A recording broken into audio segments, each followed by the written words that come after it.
மருத்துவமனை வளாகத்தில் இருந்த மரம் காற்றின் வேகத்தில் சாய்ந்ததால் நோயாளிகள் பதட்டமடைந்தனர். திருப்பூர் மாவட்டம் தாராபுரம் அரசு மருத்துவமனையின் உள்ளே இருந்த புங்கை மரம் திடீரென காற்றின் வேகத்தில் சாய்ந்து விழுந்ததால் நோயாளிகள் அவதியடைந்தனர். மேலும் மரத்தின் அடியில் நிறுத்தி வைக்கப்பட்ட இருசக்கர வாகனங்களின் கண்ணாடிகள் உடைந்து சேதம் ஏற்பட்டது.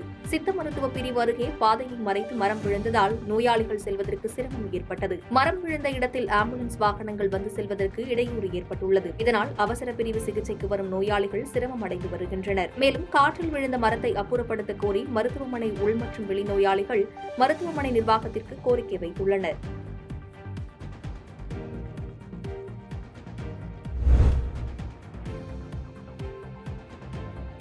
தாராபுரம் அருகே தனியார் தேங்காய் தொட்டி எரிக்கும் கார்பன் நிறுவனத்திற்கு எதிராக பொதுமக்கள் 2வது நாளாக போராட்டத்தில் ஈடுபட்டுள்ளனர். திருப்பூர் மாவட்டம் தாராபுரம் வட்டம் பொன்னாபுரம் ஊராட்சியில் சுற்றுச்சூழலுக்கு பாதிப்பை ஏற்படுத்தும் தனியார் கார்பன் நிறுவனத்திற்கு எதிர்ப்பு தெரிவித்து ஊராட்சி வழங்கியுள்ள அனைத்து அனுமதிகளையும் ரத்து செய்ய கோரியும் பொதுமக்களும் விவசாயிகள் சங்கங்களும் ஒன்று திரண்டு ஊராட்சி மன்ற அலுவலகம் முன்பு 2வது நாளாக காத்திருப்பு போராட்டத்தில் ஈடுபட்டுள்ளனர். இது சம்பந்தமாக அப்பகுதியினர் கூறுகையில், இந்த பகுதியில் இந்த நிறுவனம் அமைந்தால் காற்று மாசுபாடு ஏற்பட்டு இப்பகுதியில் வசிக்கும் மக்களுக்கு தொற்று நோய்கள் ஏற்படும் அபாயம் உள்ளதாகவும், நிலத்தடி நீர், பொதுமக்கள் மற்றும் கால்நடைகள் தண்ணீரை பயன்படுத்த முடியாத அளவுக்கு நிறம் மாறி காணப்படுவதோடு விவசாய நிலங்களும் பாதிக்கப்படும் அபாயம் உள்ளது. மேலும் அதிகாரிகள் தனியார் நிறுவனத்திற்கு ஆதரவாக செயல்படுவதாகவும், இதனால் விவசாயிகள் உண்ணாவிரத போராட்டத்தை அறிவித்து தொடர்ந்து போராட உள்ளதாகவும் தெரிவித்துள்ளனர்.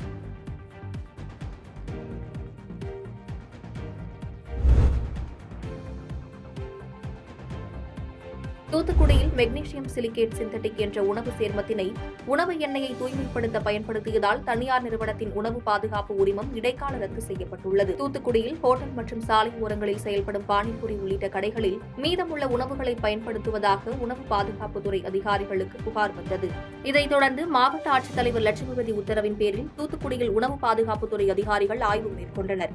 இந்த ஆய்வின் போது தூத்துக்குடி வேலவன் ஹைப்பர் மார்க்கெட் வளாகத்தில் உள்ள தனியார் உணவகத்தில் மாவட்ட உணவு பாதுகாப்பு அதிகாரிகள் ஆய்வு மேற்கொண்டனர். அப்போது உணவு எண்ணெய்க்கு அனுமதி இல்லாத மெக்னீசியம் சிலிகேட் சிந்தட்டிக் என்ற உணவு சேர்மத்தினை மீதமான பழைய உணவு எண்ணெயை தூய்மைப்படுத்துவதற்கு பயன்படுத்துவது கண்டறியப்பட்டது. இதனைத் தொடர்ந்து 18 கிலோ மெக்னீசியம் சிலிகேட் சிந்தட்டிக் பறிமுதல் செய்யப்பட்டது. இந்த முறைகேடு குறித்து விசாரணை நடத்திய அதிகாரிகள் பொது சுகாதாரத்திற்கு கேடு விளைவிக்கும் வகையில் பழைய பொருட்களை பயன்படுத்திய உணவகத்தின் உணவு பாதுகாப்பு உரிமத்தை இடைக்கால ரத்து செய்து அதிகாரிகள் உத்தரவிட்டனர். மேலும் மறு உத்தரவு வரும் வரை கடையை திறக்க அனுமதி கிடையாது என எச்சரிக்கை விடுக்கப்பட்டுள்ளது.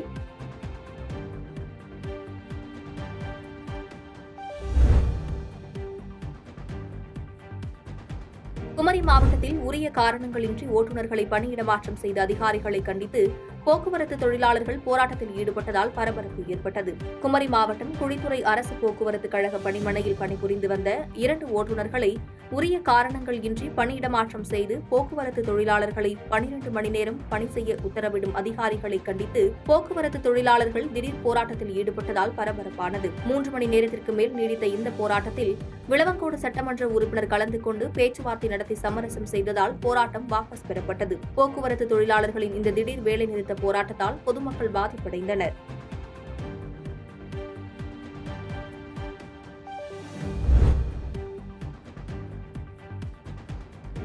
தாம்பரம் சேலையூர் அருகே அரசு பேருந்து படிக்கட்டில் ஆபத்தான முறையில் மாணவர்கள் பயணம் செய்வதால் காவலர்கள் பாதுகாப்பு பணியில் ஈடுபட சமூக ஆர்வலர்கள் கோரிக்கை வைத்துள்ளனர். தாம்பரம் அடுத்த சேலையூர் பாரத் கல்லூரி சாலையில் தாம்பரம் நோக்கி சென்ற அரசு பேருந்து படிக்கட்டில் அரசு பள்ளி மாணவர்கள் ஆபத்தான முறையில் படிக்கட்டில் தொங்கியபடி பயணம் செய்தனர்.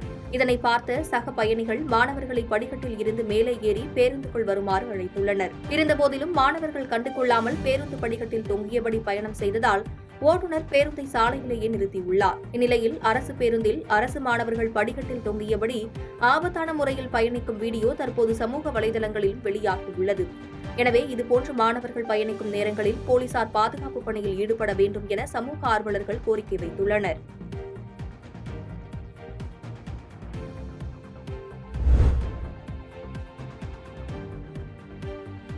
கரூரில் செய்தி மக்கள் தொடர்புத்துறை சார்பில் தமிழ்நாடு அரசின் சாதனை விளக்க புகைப்பட கண்காட்சி நடைபெற்றது.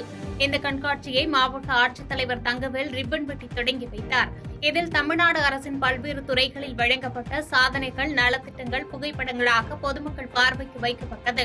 அதைத் தொடர்ந்து தோட்டக்கலைத்துறை சார்பாக இயற்கை விவசாயத்தை ஊக்குவிக்கும் வகையில் பல்வேறு காய்கறிகள் கண்காட்சியில் வைக்கப்பட்டது.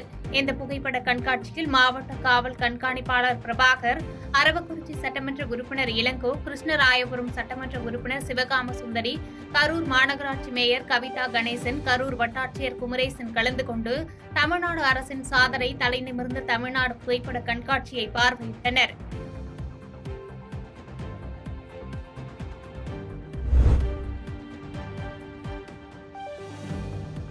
ஆனி மாத அமாவாசையை முன்னிட்டு முன்னோர்களுக்கு திதி தர்ப்பணம் கொடுக்க ராமேஸ்வரம் ராமநாத சுவாமி திருக்கோயிலில் பக்தர்கள் குவிந்தனர்.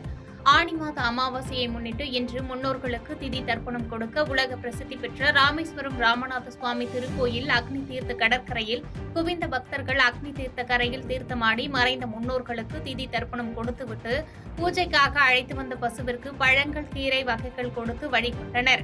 தொடர்ந்து நீராடி நீண்ட வரிசையில் காத்திருந்து சுவாமி தரிசனம் செய்தனர்.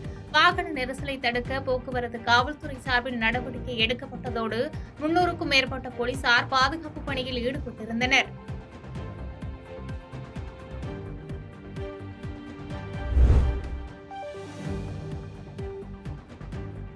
அரசுக்கு 822 கோடி ரூபாய் குத்தகை தொகை நிலுவையில் உள்ள காரணத்தினால் பிரபலமான குதிரை பந்தய மைதானத்தை வருவாய்த்துறையினர் மீட்டனர்.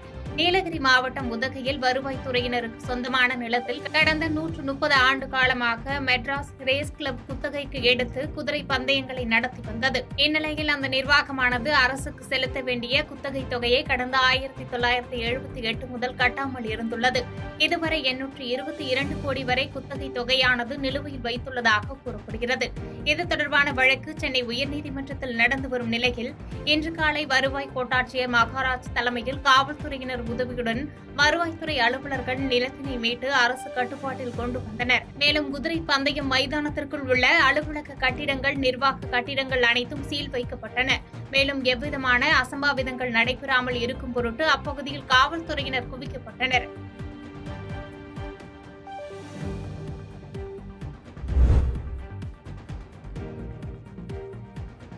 மத்திய அரசை கண்டித்து காஞ்சிபுரம் 3 வழக்கறிஞர்கள் சங்கத்தின் சார்பில் தாலுகா அலுவலகம் அருகே கண்டன ஆர்ப்பாட்டம் நடைபெற்றது. Kanchipuram bar association, lawyer association, advocate association ஆகியவற்றின் சார்பில் புதிய 3 குற்றவியல் சட்டங்களின் பெயர் மாற்றத்தை கண்டித்து கண்டன ஆர்ப்பாட்டத்தில் 100க்கும் மேற்பட்ட வழக்கறிஞர்கள் தாலுகா அலுவலகம் அருகே கண்டன ஆர்ப்பாட்டத்தில் ஈடுபட்டனர். நூற்றாண்டுகளாக நடைமுறையில் உள்ள குற்றவியல் சட்டங்களை மாற்றாதே, புதிய சட்ட அமலாக்கத்தை திரும்பப் பெறுதல், வழக்கறிஞர்களின் பாதுகாப்பை உறுதிப்படுத்துதல் உள்ளிட்ட பல்வேறு கோஷங்களை எழுப்பி வழக்கறிஞர்கள் முழக்கமிட்டனர்.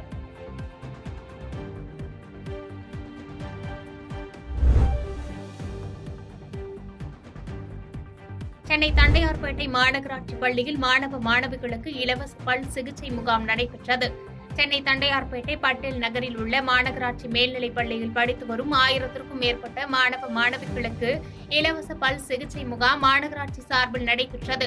முன்னதாக இந்த முகாமை தண்டையார்பேட்டை மண்டல குழு தலைவர் நேதாஜி கணேசன் துவக்கி வைத்த நிலையில் முகாமில் மாணவ மாணவிகளுக்கு பற்கள் சோதனை செய்யப்பட்டு ஊட்டச்சத்து மாத்திரைகள் வழங்கப்பட்டது. மேலும் பல் சம்பந்தமாக மேல் சிகிச்சை தேவைப்படுபவர்களுக்கு பெற்றோர்கள் அனுமதியுடன் அரசு மருத்துவமனையில் சிகிச்சை அளிக்கப்படும் என மருத்துவர்கள் தெரிவித்தனர். பாதகம் செய்பவரை கண்டால் நாம் பயங்கொள்ளலாகாது பாப்பா, மோதி மிதித்து விடு பாப்பா, அவர் முகத்தில் உமிழ்ந்து விடு பாப்பா. அண்மை செய்திகளை உடனுக்குடன் தெரிந்து கொள்ள இணைந்திருங்கள் இயம்நாடு தொலைக்காட்சியுடன்.